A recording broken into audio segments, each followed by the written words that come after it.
นទាំងអស់គ្នាតពីវីដេអូមុន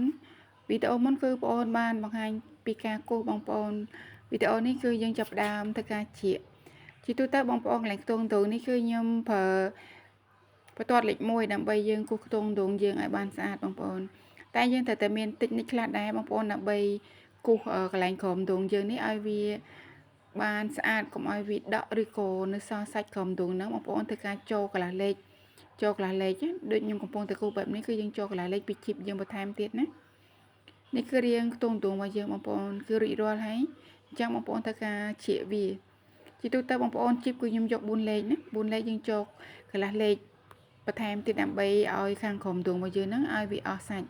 ដោយសារជាទូទៅមានបងខ្លះគាត់ពាក់ទៅអាចនៅសល់កន្លែងហ្នឹងបងប្អូនអាចលួចដូចខ្ញុំបានអញ្ចឹងបងប្អូនធ្វើការជ្រៀកដូចខ្ញុំអញ្ចឹងទៅ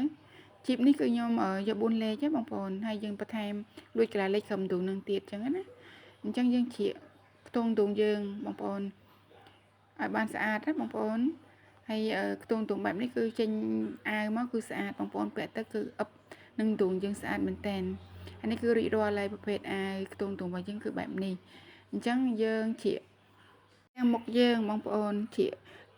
ថ្នេរនឹងចេញទៅហើយយើងបានផ្ទាំងអាវខាងមុខយើងហើយបងប្អូនផ្ទាំងខាងមុខតែយើងនៅមានតិចនិចទៀតបងប្អូនដើម្បីឲ្យអាវមួយទាំងមូលរបស់យើងនឹងពេលដែលយើងពាក់ទៅគឺវាបានស្អាតទាំងទ្រូងហើយនឹង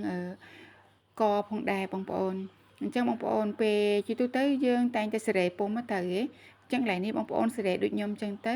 ខុសត្រូវអីយើងអាចសេរីនៅលឿននឹងឲ្យហើយអញ្ចឹងកគឺខ្ញុំចូលកន្លះលេខទៀតដើម្បីឲ្យកអាវយើងនឹងវារាងរាក់បន្តិចដើម្បីឲ្យវាចេញសាច់ស្អាតដែរអញ្ចឹងណាហើយដោយសារតែអាវនេះគឺយើងតប៉ាក់ស្បែកយើងឡើងទៅលើទៀតទេបងប្អូនជាប្រភេទអាវប៉ាក់ដែលយើងផ្ដាច់ទំនាប់ខាងក្នុងអញ្ចឹងយើងលួចឲ្យរាក់បន្តិចក៏អត់អីដែរអញ្ចឹងគឺរៀបរួចរាល់ហើយបងប្អូនផ្នែកខាងមុខណាអញ្ចឹងគឺខ្ញុំលួចរៀងនៅចំហៀងកន្លះលេខទៀតបងប្អូន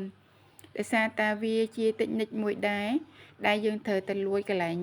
កលាក់រៀងយើងណាបងប្អូនតែខ្ញុំយកតែកន្លះលេខទៀតណា